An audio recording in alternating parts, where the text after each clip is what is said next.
We are live. So, have you ever noticed that there are some people in your life that just have a disproportionate amount of impact on you, right? That there's something different in the way that they interact with you, right? You leave kind of your interactions with them just feeling either better, feeling challenged.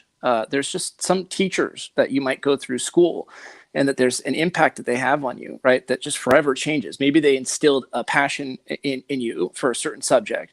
Maybe they believed in you in a way that helped change the way you thought about yourself and helped you to level up. Right? Might be a pastor that had a connection, and just cared about you in a way that lifted you up and elevated, made you want to be better.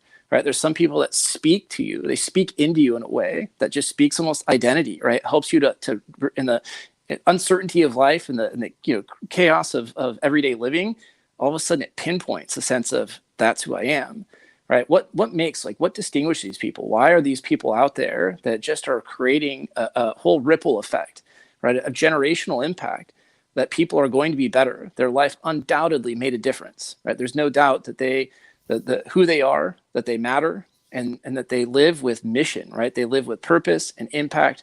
Like, how do we create that? What makes and distinguishes these people versus someone that might have good intentions but never fulfills that, right? It's like, man, I know I'm destined for something bigger and better, but every day you just kind of feel like you're stuck on that rat, the hamster in the wheel, and you never feel like you're feeling that purpose and mission that you're really meant for. So, Mr. David Osk, what do you think about being a person of impact? And have you met people in your life that have had that kind of level of impact that's just changed? Like, you're a different person because of your interactions with them? Yeah, there's no questions. Those who know me know that I'm just incredibly social. I've got, I think I may have more friends, and I mean that, not just acquaintances than anybody on earth. And the people that I'm most drawn to, though, I think are those who have a stability about them that is, I don't know, kind of transcendent. You often use that term, authentic exemplar. There's somebody whose authenticity is so front and center, meaning they know who they are. They know their deepest convictions. They know, the lens at which they see life through. It's like they're standing on something that's way more stable than most people stand on. It's good. And there's a and I like the word integrity. And I'm not talking about, like, hey, I'm honest, that kind of thing. I'm talking structural integrity. Yeah. There's a tensile strength, if you will, to that person's attitude, the way that they operate, the way that they, the things they say yes to and no to, and that kind of thing. So here's one of the things that I think that is as we talk about this, that I think is kind of maybe overlooked, is when someone gives a compliment to somebody, right? They they desire to have an impact. Well, quite often it might be, hey, nice hat, or cool boots, dude, or just something a bit more surfacey. Well, why do some people give compliments on a much deeper level than others? Good And question. I think there's a level of vulnerability that it takes for someone to speak to someone else's heart, to speak to the deepest place in someone. Because what would happen, if I were to, a friend were to come over I haven't even seen for a while, and I would say something to them like, I love the way that you interact with your wife. I love the way that you interact with people. You always bring such courage and dignity to every situation. And it just makes, the room becomes a better place when you're in it. Well, what would happen if you said something like that to somebody and they did not respond well? What if they laughed at you? What if they, just kind of like looked at you mystified, or gave you a reaction that was, less than? I think that people don't quite often think of that paradigm, but we operate in such a way that we're afraid to speak to the deepest part of somebody because it's vulnerable. It takes vulnerability in us. Yeah. But what gives us the ability to be vulnerable? It's to be stable, right? So if I speak into somebody's life on the deepest level and they don't respond the way that I think they should, or want them to, or hope they would, all that kind of thing, guess what? I'm okay. Yeah. I feel for the most part, right? I'm human, but for the most part, incredibly stable. If someone does not respond the way that I think they should or would hope they would, I'm okay with that because I understand that they're in their process and so on.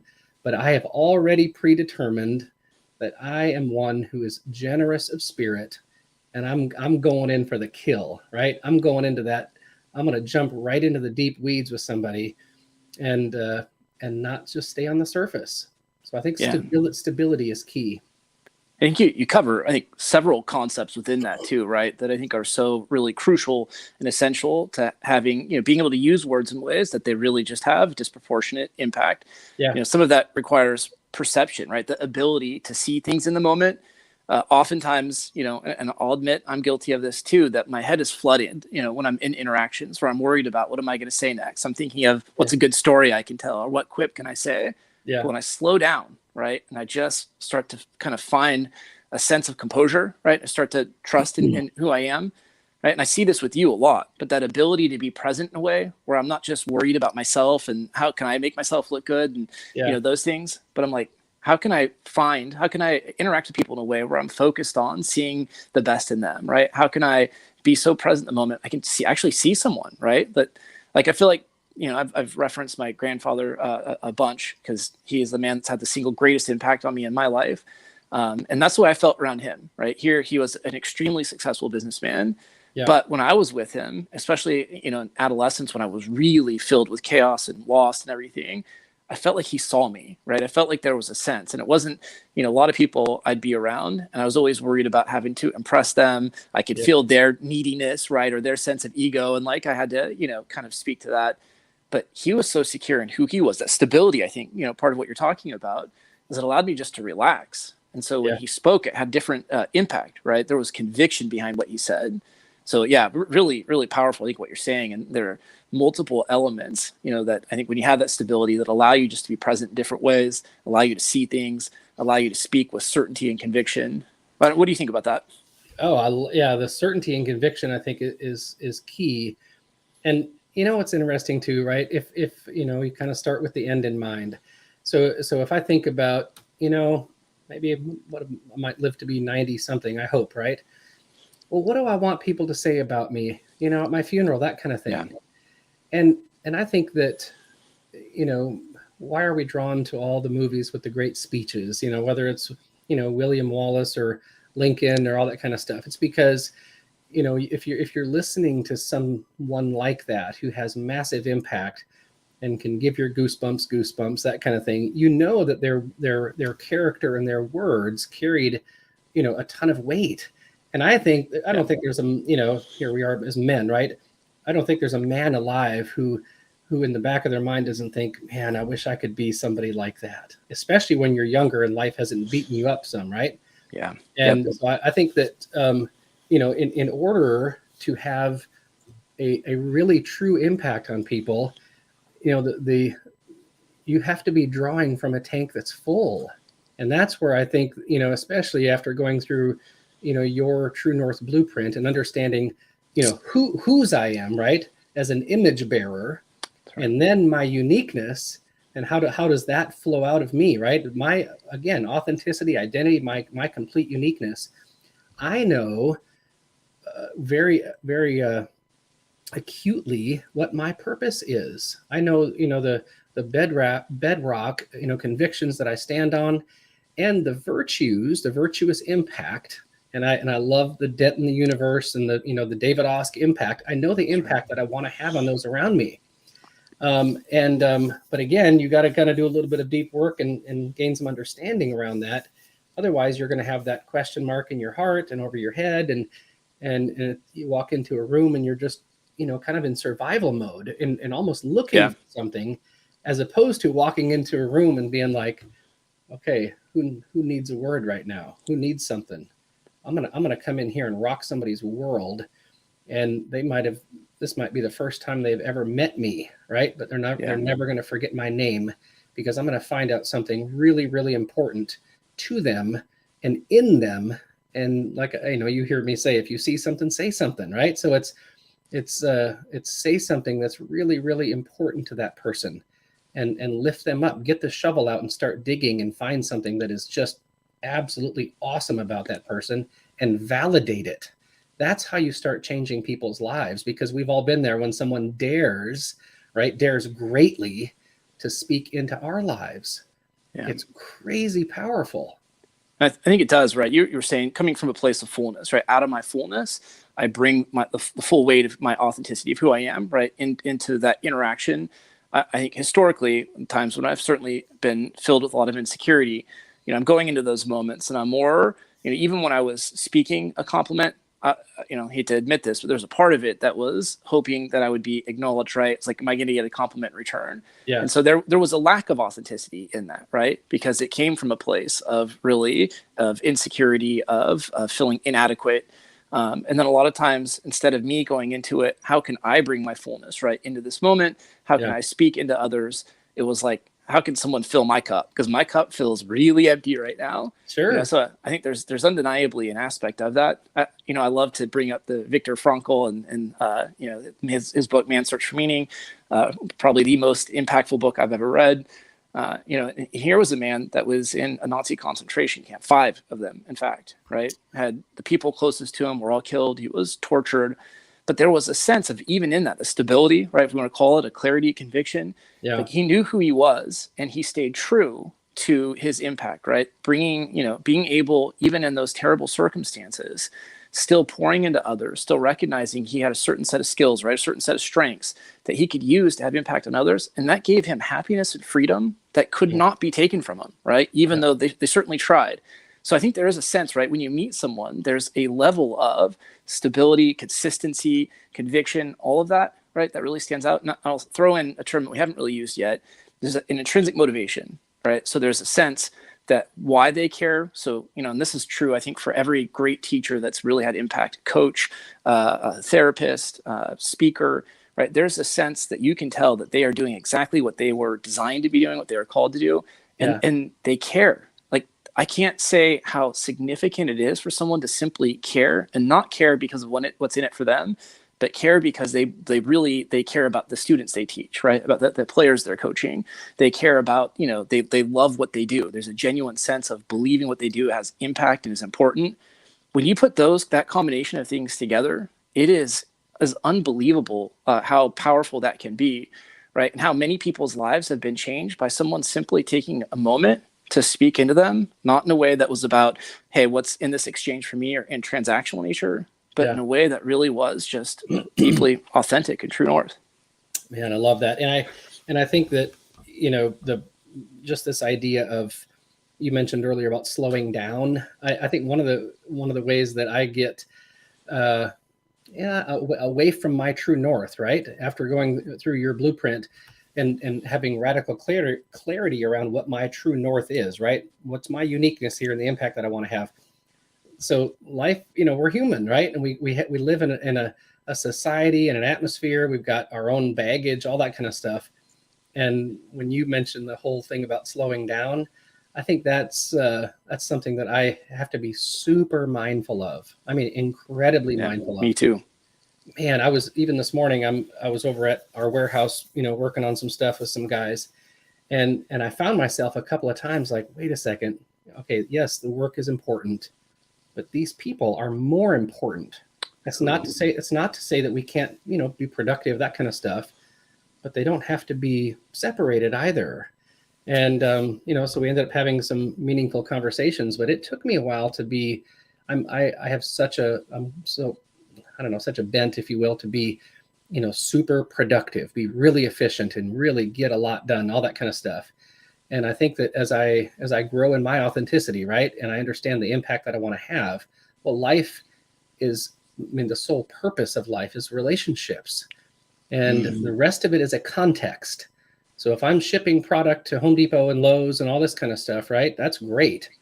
But boy, I'm looking at image bearers in front of me, and happen to be a dear friend and his 2 sons who are really great people. And, so you just got to be able to be mindful, to tap the brakes, understand the hierarchy of what's happening here. Again, if I really want to have an impact, depending on where I'm at, it's you have to be mindful of it. that ability to prioritize in real time, right, to what matters. Because it's easy to get hijacked by your own interests, your concerns, right, deadlines. I mean, all those things that come in. I love that sense of true north. I think without having a predefined sense of, right, this is my purpose, this is my impact, I know the skills and tools that allow me to have that. It's almost like having a dart, right? But you're trying to find a dartboard with a blindfold on and having no idea where the dartboard's at. So I mean, you're like literally just randomly throwing, hoping that it hits the mark.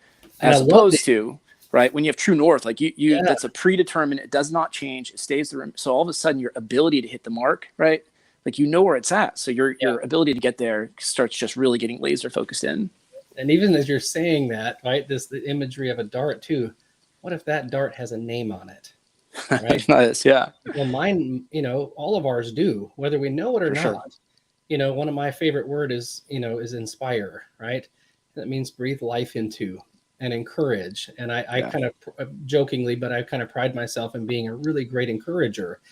World's best. What does that mean, right? Give courage. Yeah. Well, what does that look like? Oh, you got a nice hat. No, it's inviting somebody into a conversation and say, hey, what's going on in your life? What are you doing? I remember I really, there are several people in my life that, and you've heard me say this, that were for me. Yeah. And they, I don't know if they ever really said it out loud, but I got the sense that they would have said, I guess, and two of them have passed on, but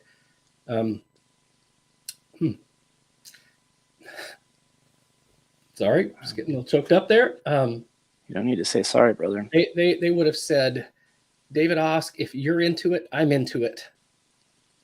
And that's where I feel like if we get into those conversations with people and say, hey man, what are you into? What are you excited about right now? All right, I'm with you. Let's do this. What do you need?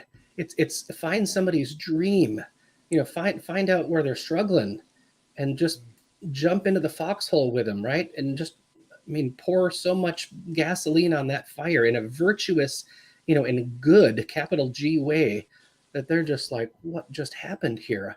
That's the thing. I think that in our uniqueness, right? That's me. That's not everybody. Everybody's got their unique way of doing things, but that's how I absolutely love to operate. And one other comment here, and a while back you introduced this concept of a virtuous loop, which is this self. I don't know. Maybe you can help me with the language there, but when you act, it's the opposite of a vicious loop, right? So that sense of when you operate in a way that's authentic to you, right? You predetermine those things that you want to be about, and you see the impact on somebody. It feels great, and it just reinforces, your uniqueness. And I think that when we don't understand those things, what happens right away? Burnout, apathy, avoidance, fatigue, depression, shame. It's all that kind of stuff because you're operating in a way that just feels absolutely phony to you. So that's why the predetermining, doing the deep work, obviously we're talking about your course here today, the True North Blueprint, is absolutely vital for your own internal culture, let alone if you're a husband, a wife, a dad, a leader, in a company or whatever else that is. If you don't have that predetermined, good luck leading yourself, let alone anybody else. Yeah. Yeah. And if you want for a second to see what it's like when someone has leaves an indelible imprint or has a disproportionate amount of impact, right? Your moment there of vulnerability, which I so appreciate, right? That's what happens when someone cares about you in a way that changes your life. Just the even moment to reflect on them as you talk about them, right? It has a different level, right? It will create feelings. It will create, as you said, breathe life into you. So there's a beautiful moment there. And I think that's a very visual representation of what it's like when someone impacts your life.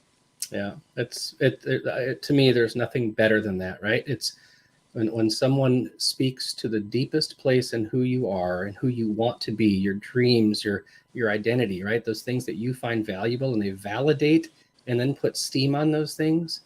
You're giving someone the best gift you could ever give them. Now, I got to ask real quick, because you actually gave me an example, I think, of speaking into someone, right, before we jumped on this. So it's a nice real world example. You know, I know you gave the one about you know, your interactions earlier at the warehouse, but how do you change your spouse? Like, not change it in the negative way, right? Like, but how Yeah. do you speak into them? How do you have impact on them that is disproportionate, right? We're always, because you know, you spend every day, and it's easy to take for granted the interactions. And we know, right? There's research shows that, you know, if you want to have a thriving marriage, it's really like it's not the most romantic way to put it, but it's like a bank account, right? You got to be constantly putting in these kind of positive, you know, deposits. You know, choosing to spend time, dating your wife. I mean, all these things, right? But some interactions just have more impact than others. And you gave me an example of one that I think was a massive deposit into your amazing wife's account. Tell me about that.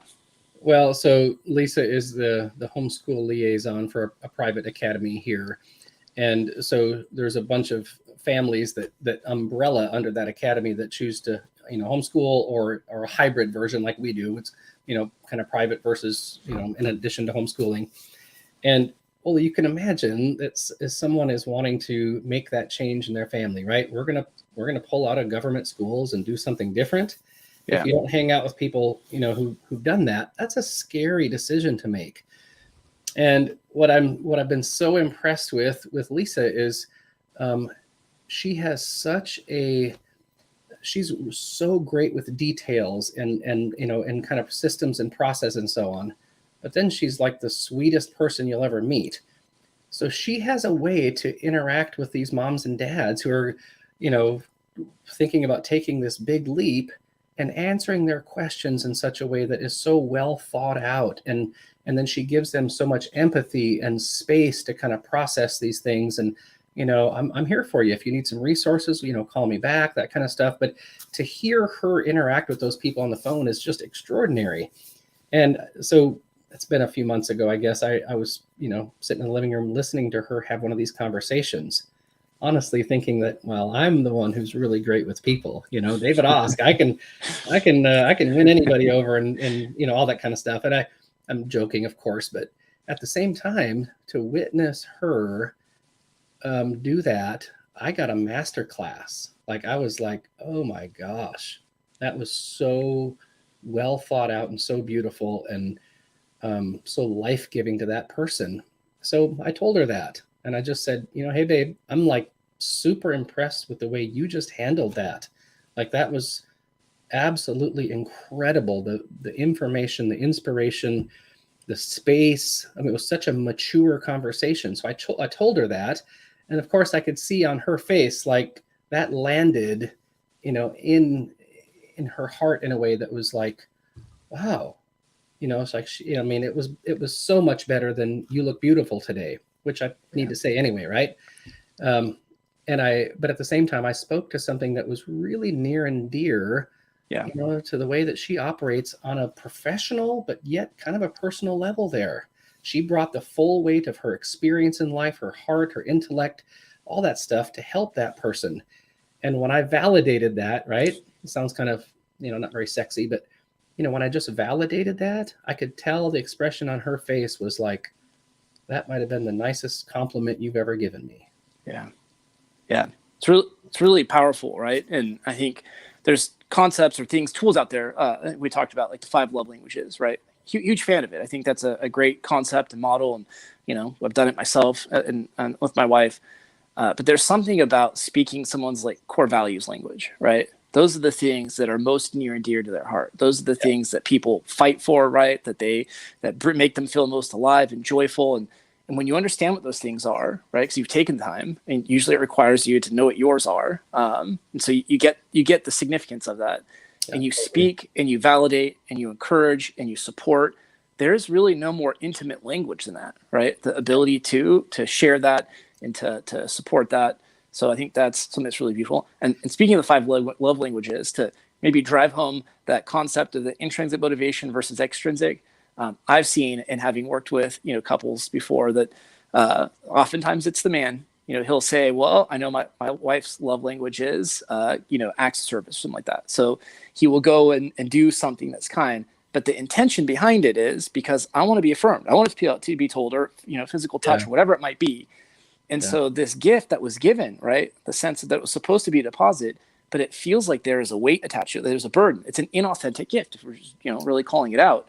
And so it doesn't get received in that way where it has the impact the person desired. And oftentimes it leads to an argument, right? Because all of a sudden now, well, I didn't get what I was hoping for. I'm not going to do that again, right? And all of a sudden there's frustration and disappointment. As opposed to when that thing is given because, hey, I want my wife to feel like she's the most important person to me. And I give out of a place of my wholeness, and it's an authentic giving, right? There's no ulterior motive attached. Not only will that land in a way that's so much more impactful, but often it is a very organic way that you're more likely to get, whatever that thing is that you're hoping to get. And that's a great example of a virtuous loop, right? Where all of a sudden everyone benefits and it has this unique impact, right? And it lifts up and it creates a loop that can perpetuate in ways that are really amazing. Well, and you feel strong, right? I mean, it's when there's no strings attached. And again, I don't care if you're buying the person's coffee behind you at Starbucks or, there's no strings attached. You're doing something because you want to do it. And it feels good to do things that you've already predetermined that are good, good things to do. And I'm with you. I think the strings attached, MO is debilitating to the giver and the receiver. But when you give out of a place of fullness, deciding, I'm David Osk. I'm going to have this type of an impact on people because it feels really awesome to be fully alive and to be fully me. I mean, that type of an operation is so contagious to people. Yeah. The strength that comes out of that and is really received in that, it's like it just is. It's intoxicating sometimes. But the other one, right? It's like, boy, I feel like a schlep. I'm going to do the dishes so that my wife will like me more or do something nice for me. I mean, talk about a putz. But, sorry, that's funny. How many times have I done that though, right? Yeah. Oh yeah. I just took out the trash, sweetheart, so that she can see a grown man, taking out the. I mean, it's really a very emasculating headspace, and but just the opposite's true, right? When we go into a day knowing full well we get to make choices that are autonomous to us to have greatness of impact. Because my heart is full, I'm not looking for anything, right? I'm a wrecking ball of kindness and goodness and grace and strength and honor and dignity and courage and inspiration. And again, why do I say those things? I've predetermined that's the man that I want to be. Am I that man every day? Of course not. Right. But boy, the fact that I've already predetermined that that's who I am and I keep those things front and center, the question mark is kind of gone. I wander off the path and I get tired and I get sick and I get, whatever, get to be kind of a whiny baby sometimes. We're human. But man, if you've not predetermined, good luck with that. Well, I love, right? And the intentionality that goes in this for people that have a lifelong, trail ripple effect of impact. People, again, my grandfather had, I think, over 3,000 people at his funeral, right? There's certain people and, that he just, and we got the amount of letters, hundreds and hundreds of letters of people who wrote in, just these incidences that your grandpa met me once and he cared about me. He did something, right? He stood out. We had this one guy tell a story that was really crazy, that he was at a charity event when he was a young man he didn't want to be at. He was totally uncomfortable, feeling awkward, right? Black tie event. The owner of the business couldn't go and forced him to go, and there was some guy at his table, right, that was sitting there. And he said, so who are you? And he explained, the guy quickly discerned, right, that he wasn't anyone of real significance. And he said some real, jackass comment and said, well, I didn't pay all this money to come here to an event like this, have to sit next to someone like you. So he was feeling about as low as you could feel at that moment. Well, there happened to be someone that overheard that came up and said, hey, would you like to come sit at my table? That guy, couldn't escape quick enough. And it happened to be my grandpa. My grandpa then pulls him to the front table, like the VIP table, right? And then proceeds to ask him questions and talk to him and make him feel like he's the most important person in the room. Wow. Because that person went on and he said, that day changed my life. I was absolutely committed at that point, right, to going out and living a life of significance and being successful so that I could do something similar and kind of pay it back. He ended up buying my grandpa's house in Cabo San Lucas many years. Crazy set of events on that. but really, really amazing, right? Just when you know who you are. And there's that level of intentionality, right? So you kind of have, like, we've done legacy exercises. So we kind of have a sense of what we'd want written on our tombstone, and then you back it up. And, people sometimes talk about their superpowers. And, I think that term, these terms, while well-intentioned, I think can often miss the mark. I love, we think about superpowers as what are our greatest character strengths applied virtuously, right? Yeah. And the word virtuous means to have positive impact on others. We have a social responsibility, right? Authenticity assumes that or recognizes that.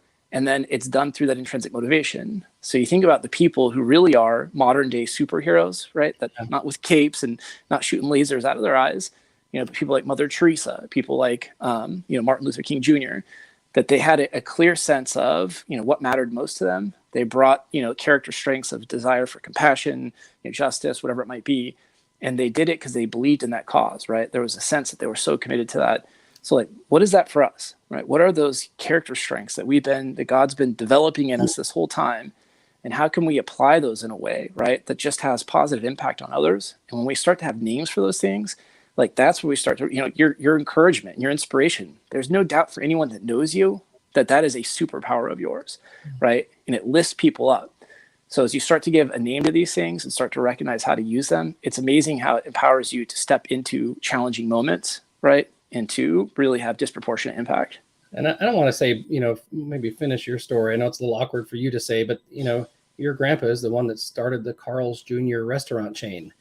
And so can you imagine that young man being, not even knowing, who Carl Karcher was, to be invited to his table and invited into his space, right? As kind of one of the kings of the earth, right? One of the titans in restaurants. I mean, that's a really cool thing. And then to later on, buy his vacation home. I mean, what a wonderful story. And I think that example too, though, is we don't know when our words, but more than that, our heart, right? No strings attached, our hearts that are given away to somebody in a way that would have a massive impact on them.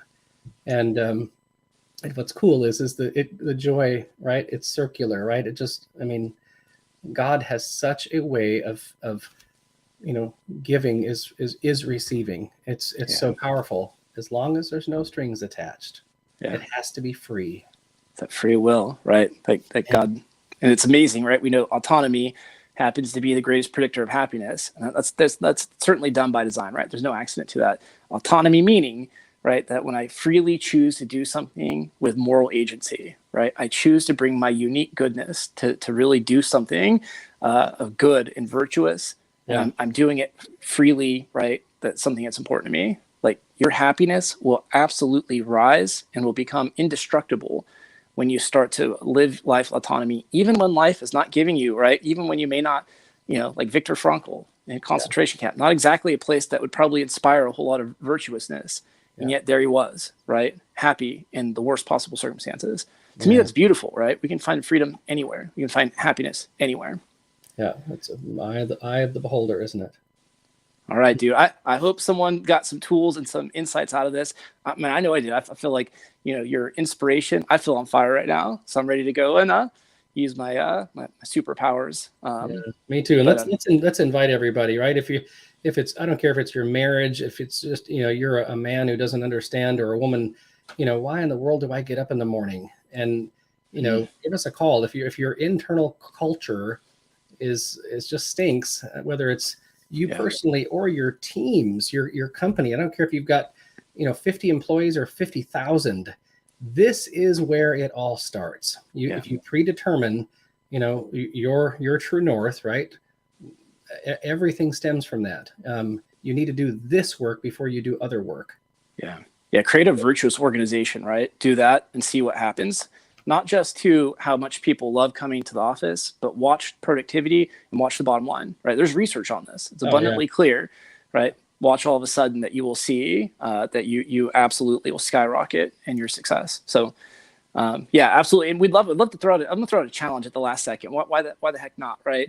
Just, I'd love to challenge someone to go do something today, right? Go bring one of your strengths, something that's important to you, whether it's kindness, whether it's being courageous, whether it's being empathic, right? Whatever it is, go choose to do something just because it feels good to do good, right? And then if you get a chance to drop us a note and let us know how that went, Love it.